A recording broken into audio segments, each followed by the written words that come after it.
సంగారెడ్డి జిల్లా సంగారెడ్డి పట్టణంలో కలెక్టర్ కార్యాలయం ముందు రాష్ట్ర బీజేపీ పార్టీ అధ్యక్షులు కిషన్ రెడ్డి ఆదేశానుసారం మరియు జిల్లా బీజేపీ పార్టీ అధ్యక్షులు నరేందర్ రెడ్డి ఆధ్వర్యంలో ఏర్పాటు చేసిన ధర్నాలో మాజీ శాసనసభ్యులు విజయపాల్ రెడ్డి, మాజీ ఎమ్మెల్యే బాబు మోహన్ పాల్గొన్నారు. ఈ కార్యక్రమంలో మాట్లాడుతూ టీఆర్ఎస్ ప్రభుత్వం అన్ని హామీలే గాని అమలులో లేవని అన్నారు. పటాన్చెరు నియోజకవర్గంలో కేవలం 400 ఇళ్లు మాత్రమే శాంక్షన్ చేస్తున్నామని, అందులో పటాన్చెరు మండలానికి 250 ఇళ్లు, అందులో చిట్కూలకి 150 ఇళ్లు, మొత్తంకి 100 ఇళ్లు మాత్రమే శాంక్షన్ అయ్యాయని అన్నారు. ఇక జిన్నారం మండలానికి సంబంధించి 110 ఇళ్లు, అందులో కోడకంచికి చెందిన 50 ఇళ్లు, జిన్నారం గ్రామానికి 60 ఇళ్లు, ఇదే విధంగా గుమ్మడిదల మండలానికి 40 ఇళ్లు శాంక్షన్ చేస్తున్నారని అన్నారు. ఇంత పెద్ద నియోజకవర్గంలో కేవలం 400 డబుల్ బెడ్రూమ్ ఇళ్లు శాంక్షన్ చేయడం చాలా దారుణమని అన్నారు, మండిపడ్డారు. ఇక అర్హులైన ప్రజలందరికీ కూడా డబుల్ బెడ్రూమ్లు తప్పనిసరిగా ఇవ్వాలని డిమాండ్ చేశారు. ఈ కార్యక్రమంలో మాజీ శాసనసభ్యులు విజయపాల్ రెడ్డి మరియు బాబు మోహన్, రాష్ట్ర ప్రధాన కార్యదర్శి సంగప్ప, జిల్లా ఇన్ఛార్జి జయశ్రీ, వివిధ నియోజకవర్గాల కన్వీనర్లు, వివిధ మండలాల అధ్యక్షులు, ప్రధాన కార్యదర్శులు తదితరులు పాల్గొన్నారు. ప్రజలకు ఇబ్బంది కలుగుతున్నటువంటి విషయాలపైన బండి సంజయ్ అన్న రాష్ట్ర అధ్యక్షుడు అయిన తర్వాత ప్రజల పక్షాన నిలబడి ప్రజల గురించి పోరాడి 4 సార్లు జైలుకు పోయిన సంఘటనలు ఉన్నాయి. మొద్దు నిద్రపోతూ ఈ యొక్క కేసీఆర్ ఉద్యమ సమయంలో కాంగ్రెస్ పార్టీ నుంచి ఉన్నటువంటి రాష్ట్ర అధ్యక్షుడు డి శ్రీనివాస్ గారు ఏమంటుండే, మొద్దు నిద్రపోతున్నాడు, తండ్రి లేవునోడు గోప్తలు ఇస్తాడని ఎన్నెన్నో మాటలు మాట్లాడింది ఒక కేసీఆర్ ముఖ్యమంత్రి గారు. కానీ ఇప్పుడు కర్రు కాల్చి వాత పెట్టిన నువ్వు కదిలే పరిస్థితి లేదు, లేచే పరిస్థితి లేదు. అయినా బీజేపీ మాజీ రాష్ట్ర అధ్యక్షుడు కరీంనగర్ ఎంపీ బండి సంజయ్ గారు ఫామ్ హౌస్లో పండుకుంటే నిన్ను ప్రగతి భవన్కు తెచ్చిండు, ప్రగతి భవన్కి వెళ్ళి ధర్నా చౌక్కు తీసుకురాగలిగిండు.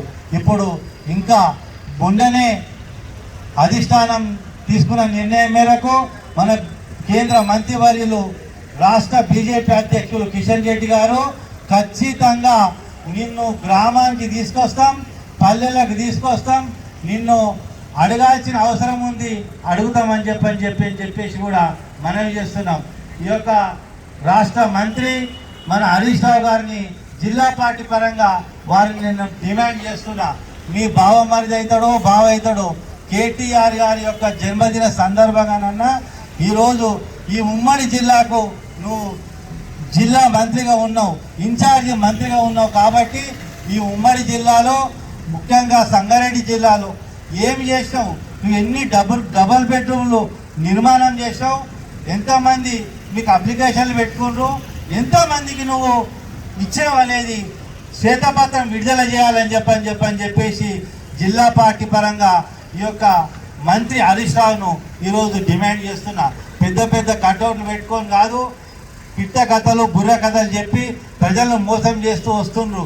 9 సంవత్సరాలు మోసం చేస్తూ వచ్చిండ్రు, ఇంకా మోసం చేయడానికి ప్రయత్నం చేస్తుంది ఈ యొక్క బీఆర్ఎస్ పార్టీ. టీఆర్ఎస్ పార్టీ మీద గెలిచి 2 సార్లు మేమేం అడుగుతలే, బీజేపీ పార్టీ నువ్వు చేసినటువంటి వాగ్దానాలనే నెరవేర్చమని అడుగుతున్నాం. ఇంటికి ఒక ఉద్యోగం అన్నావు, దళితులు ముఖ్యమంత్రిని చేస్తా అన్నావు, ప్రతి ఇంటికి నల్లా ఇస్తా అన్నావు, రైతుల రుణమాఫీ అన్నావు, రైతు బంధు అన్నావు, బీసీ బంధు అన్నావు. మొన్నటికి మొన్న రాజేందర్ గారు నిలబడ్డప్పుడు దళిత బంధు తీసుకొచ్చినావు, దళిత బంధు అన్నావు. ఏ హామీలను కూడా నువ్వు నెరవేర్చడానికి సిద్ధంగా లేవు. నీవే ప్రగతి భవన్లో నీ ఎమ్మెల్యేలను మంత్రులను మీడియా ముందు మందలించిన దాఖలాలు ఉన్నాయి. జిల్లా కేంద్రాల్లో డబుల్ బెడ్రూమ్ల యొక్క విషయం పైన అర్హులకే ముందు ఇవ్వాలి అనే ఆలోచనతో ధర్నా కార్యక్రమం చేపట్టాలని చెప్పి పిలిపివ్వడం జరిగింది.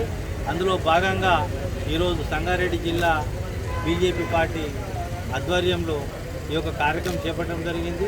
ఈ యొక్క కార్యక్రమం ఉద్దేశించి సహాయంలో కూడా నిరుపేదలకి, అర్హులైన వారికి ఇల్లు కట్టించే కార్యక్రమం ఉంది. కానీ దాన్ని ఇంత ఎడల్పు చేసి నేను అగ్గిపెట్టెలంటి ఇల్లు కడతాను, డబల్ బెడ్రూమ్లు కడతా, ఇగో ఇట్లుంటది పెద్ద హాల్ ఉంటది, ఇటొక బాత్రూమ్ ఇటొక బెడ్రూమ్ అటొక బెడ్రూమ్, అత్త ఈడ పడుకుంటే అల్లుడి, ఇవన్నీ చెప్పాడు.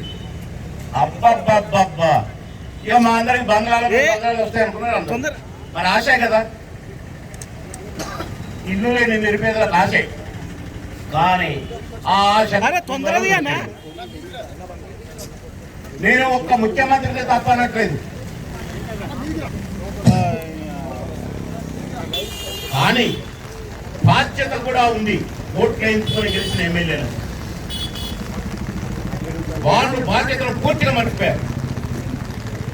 ముఖ్యమంత్రి గారు కాళేశ్వరం మీద పడితే మూటలకు డబ్బుల మూటలకి ఎమ్మెల్యేలు నియోజకవర్గాల మీద పడ్డారు. పేదవాడికి ఇచ్చిన మాట దక్కానే మర్చిపోయారు. ఎన్నో ఆశలు పెట్టారు. అవన్నీ ఇప్పుడు జరిగితే కాదు.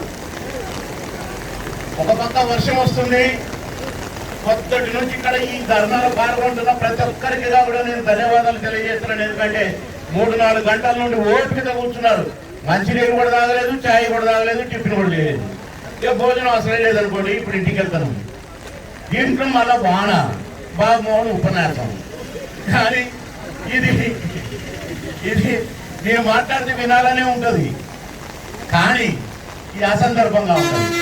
ఈ బాణం గుర్తుంటే ఈ ఉపన్యాసం ఏంటది, నేను అట్లా ఫీల్ అవుతున్నాను.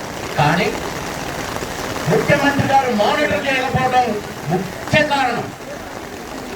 ఆయన ఫామ్ హౌస్లలో ప్రగతి భవన్లలో పండుకోవడం కాదు. ముఖ్యమంత్రులు చనిపోయిన మాజీ ప్రధాని లాల్ బహదూర్ శాస్త్రి గారు చనిపోయినప్పుడు ఆయనకు సొంత ఇల్లు లేదు. చెట్టు కింద పెట్టారు శవాన్ని. నీడ వెంటే కట్టు ఉండాలి. ప్రగతి భవన్లు పెట్టి సెక్రటేరియట్ పొడవు మంచి ఉన్నదాన్ని పొడవచ్చి కట్టి పరిపాలన మర్చిపోవడం కాదు, పరిపాలన చెయ్యాలి. నేనున్న ఎమ్మెల్యేగా ఎస్ అన్ని మండలాలలో డబల్ బెడ్రూమ్లు కట్టినా. నేను టీఆర్ఎస్ ఎమ్మెల్యేగా ఉంది పనిచేసిన. నేను ఎమ్మెల్యేలు తలుచుకుంటే ఇది ఖచ్చితంగా జరుగుతుంది. అర్హులైన వారి లిస్టు తీసుకున్నా. నేను కలెక్టర్లకు ఇచ్చిన ఎక్కడెక్కడ ఎంతమందికి అవసరం నేను లిస్టు తయారు చేసి పంపిన. అర్హులకు ఎన్నెన్ని ఇళ్ళు కావాలో కంపల్లో కట్టిన, మునిపెరలో కట్టిన, జోలుపేటలో కట్టిన, పులకంలో కట్టిన, సింగూరులో, గుంపులైన అక్కడ మొత్తం రాకూరులో ఎక్కడ అన్ని కట్టిన. అన్ని మండలాలలో నేను ఫౌండేషన్లు వేసిన. అర్హులను ముందు ఎంపిక చేసుకొని నన్ను మరి కేసీఆర్ వద్దాం లేదే. కానీ మానిటర్ లోపం ఏం జరుగుతుంది, ఎక్కడ ఏం జరుగుతుంది, నేను మాటిచ్చిన ఎక్కడెక్కడ అమలు పరుస్తున్నారు, ఎక్కడెక్కడ అమలు పరచట్లేదు, మానిటర్ చేసి తగు చర్య తీసుకొని వాదనలు పెట్టుంటే అదే గెలిచిన ఎమ్మెల్యేలకి ఇవాళ దేహి అనే అవసరం ఉండేది కాదు. కనుక ముఖ్యమంత్రి గారి లోపమే. అలాగే ఓట్లు ఎంచుకొని గెలిచిన వాళ్ళు కూడా సంపాదన మీద మాటలే తప్ప మేము ఇచ్చిన మాట ఏమైందనేది మర్చిపోయారు. కనుక ఇప్పుడు ప్రజల బాధ్యత, ఇక్కడ ఈ సభలో పాల్గొన్న ప్రతి ఒక్క నాయకుడి బాధ్యత ఏంటంటే ఏమేమి మాట ఇచ్చి చెప్పారో ప్రజల ముందుకు తీసుకెళ్ళండి. నాయకులుగా మీ బాధ్యత. మీరు ఇక్కడ మాట్లాడినప్పుడు మీరు ఎక్కడెక్కడ ఏమేమి అవసరం అనేది మీరు మాట్లాడుంటే బాగుండేది. ఎక్కడ డబుల్ బెడ్రూమ్లు రాలేదు, ఎక్కడ ఎంతమంది అర్హులు ఉన్నారు అని మీకు తెలుసుకొని మాట్లాడితే బాగుండేది. నేను చెప్తున్నాను, నా కాన్స్టిట్యున్సీ లో ఎక్కడెక్కడ ఏం కావాలో ప్రజల దగ్గరికి పోయినా, అడిగినా, వాళ్ళ ముందే కొబ్బరికాయ కొట్టినా, స్టార్ట్ చేసిన. ఇప్పుడు ఈ 5 సంవత్సరాల్లో ఒక్క రూపాయి కూడా సిట్టింగ్ ఎమ్మెల్యేకే లేదు. రేపో ఎల్లుండో నోటిఫికేషన్ వస్తుంది అనగానే మొత్తం ఎక్కడెక్కడ ఏ డిపార్ట్మెంట్లు ఎన్ని డబ్బులు ఉన్నాయి తీసి 35 కోట్లకు ప్రపోజల్ రాత్రంతా కూర్చొని తయారు చేసి ఇదే కలెక్టర్ గారిని తెల్లవారుజామున 4:30 గంటలకు లేపి నా లిస్టు ఇచ్చి శాంక్షన్ చెయ్యి అని చేయించుకొని అమ్మయ్య అని ఇంటికి పోయినా. అది పనిచేసే తరీకా. ప్రజానాయకులు అన్న తర్వాత పని చేయాలి.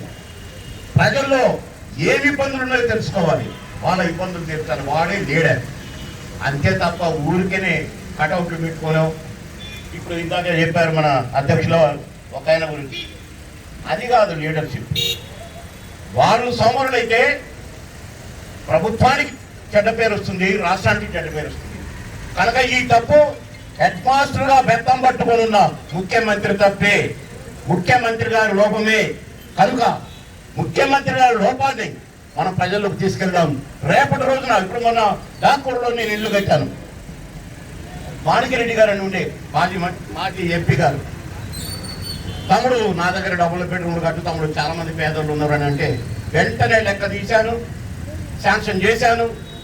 ఊరికి ఆనుకోనే ఉన్న భూమిలో నేను గవర్నమెంట్ భూమి చూసుకున్నాను, కట్టాను. మొన్న నేను తాలేలమనే విలేజ్కి వెళ్తే ఆ ఊరోళ్ళంతా రోడ్డు మీద నిలబడారు, నేను పోయాను వస్తానని. అందరూ అడయ్యా నీవో నీ ఇల్లు అమ్ముకున్నారయ్యా అని చెప్పాను. మీరు బాధపడకండి, వాడు అమ్ముకున్నోడు స్వర్గానికి ఏం పోడు, డెఫినెట్గా వాడు నరకానికే పోతాడు. మీరు ఓడపోతే బురదలో పడతాడు. కనుక ఈ మిగతా భూమిలో ఎంతమందికి ఇల్లు లేవో అందరికి మళ్ళీ గెలవగానే కట్టిస్తా, రెడీగా ఉండండి అని చెప్పొచ్చిన. ఎంత సంతోషపడ్డారో అట్లా మీరందరూ కూడా చెయ్యాలి. చేస్తే మన పార్టీకి పేరు వస్తుంది, మనకు పేరు వస్తుంది. రేపొద్దున మీరు ఏం కావాలనుకుంటే అది అవ్వచ్చు. అది చేస్తారని ఆశిస్తూ అర్హులైన పేద నిరుపేదలకు కానీ ఇప్పుడు ఈ ప్రభుత్వం కొన్ని కట్టి అలాట్ చేస్తున్న ఇండ్లు అనర్హులకి, ప్యూర్గా అనర్హులకి, అంటే అర్హులైన నిరుపేదలకు ఇవ్వాల్సినవి అనర్హులైనటువంటి డబ్బున్న వాళ్లకు, పైరవకారులకు, పార్టీ కార్యకర్తలకు ఇండ్లు ఇస్తున్నారు. ఇది దుర్మార్గం. వాళ్ళు ఇచ్చిన హామీని వాళ్లే తుంగలు దొక్కుకోవటం. కనుక బీజేపీ పార్టీ మా అధ్యక్షుల వారు కిషన్ రెడ్డి గారు వారు ఇచ్చిన పిలుపు మేరకు ఇక్కడ ఈరోజు ఎంతోమంది నిజమైన కార్యకర్తలు, నిజమైన లీడర్లు ఈ కార్యక్రమంలో పాల్గొన్నారు. మా అందరి స్లోగన్గా కూడా, మా బీజేపీ పార్టీ స్లోగన్ కూడా నిరుపేదలకు అందరికీ ఇండ్లు ఇవ్వాలి. మన ప్రధానమంత్రి గారు ఎన్ని లక్షలు అంటే అన్ని లక్షల ఇండ్లు ఇస్తానంటున్నారు. ఉదాహరణకు ఇందాకనే నేను చెప్పాను, నేను ఎమ్మెల్యేగా ఉన్న టీఆర్ఎస్లో నేను అన్ని మండలాల్లో ఇల్లు కట్టడానికి ట్రై చేసిన, కట్టించిన. జోగుపేటలో 500 ఇళ్ళు కట్టిన, డాకూరులో 200 ఇళ్ళు కట్టిన, పులకల్లో, ఇక్కడ మునిపల్లిలో, కంకోల్లో అంతటా కూడా ఫౌండేషన్లు వేసిన, కట్టించిన. మనం కడతానంటే ఏ గవర్నమెంట్ వద్దనదు, కానీ నాయకుల లోపం కూడా ఇందులో ఉంది. ఓట్లు ఎంచుకొని గెలిచిన ఎమ్మెల్యేలలో కూడా, మంత్రులలో కూడా ఈ లోపాలు ఉన్నాయి. కనుక ముఖ్యమంత్రి గారు దీనిని సమీక్షించి అందరికీ అందేటట్టు చూడాల్సిన బాధ్యత హెడ్ మాస్టర్గా ఉన్నటువంటి ముఖ్యమంత్రిది. ముఖ్యమంత్రి లోపం వల్ల ఎంతోమంది నిరుపేదలు ఇల్లు లేక బాధపడుతున్నారు. అలాంటి బాధపడే ప్రతి ఒక్కరికి కూడా ఇల్లు అందాలని చేపట్టిన కార్యక్రమం ఇది. ఈ కార్యక్రమంలో పాల్గొన్న వాళ్ళందరికీ ధన్యవాదాలు తెలియజేస్తున్నాను. భారత్ మాతాకి జై. ఏ అధ్యక్షుడైనా అధ్యక్షత బాధ్యత నెరవేరుస్తారు. మా కిషన్ రెడ్డి గారు కూడా ఆ కోవలు చెందినవాడే కనుక బ్రహ్మాండంగా ఉంటుంది. గతంలో కూడా అధ్యక్షులుగా ఉన్నారు, బ్రహ్మాండంగా చేశారు, ఇప్పుడు బ్రహ్మాండంగా చేస్తారు. అంటే దిగిపోయిన అధ్యక్షుడు సరిగ్గా చేయలేదని మాత్రం కాదండి, ఆయన కూడా కష్టపడ్డారు, బాగా ముందుకు తీసుకెళ్లారు, ప్రజలకు దూసుకెళ్ళాడు, బుల్లెట్లాగా దూసుకెళ్ళాడు. ఈ బీజేపీ పార్టీలో ప్రతి కార్యకర్త కూడా బుల్లెట్లే, అందరూ కూడా బుల్లెట్లాగా దూరిపోతారు. రేపటి రోజున జరిగే ఎలక్షన్లో విజయ దుందుబి మోగించి తీరుతారు. వచ్చేది బీజేపీ గవర్నమెంట్. అసమ్మతి నాయకులు ఎక్కువగా ఉన్నారు బీజేపీలో, అందుకే బీజేపీ ముందుకు పోతలేదని అంటే గవర్నమెంట్లో ఉన్నట్టు వాళ్ళు అంటారు. దీన్ని ఏమంటారు సార్? అసమ్మతి ఎక్కడ లేదండి, అనుకుంటూనే ఉంది. కొందరు ఉన్నారు ఎందుకు పనికిరాని వాళ్ళు, అలాంటి వాళ్ళు ఇచ్చే స్లోగన్ ఇది. వాళ్ళు గెలవలేరు, గెలిపించలేరు. అలాంటి వాళ్ళ మాటలు మేము పట్టించుకోము. మేము డెఫినెట్గా నూతన అధ్యక్షుని ఆధ్వర్యంలో, మాజీ అధ్యక్షుని ఆధ్వర్యంలో మేము ముందుకెళ్తాం.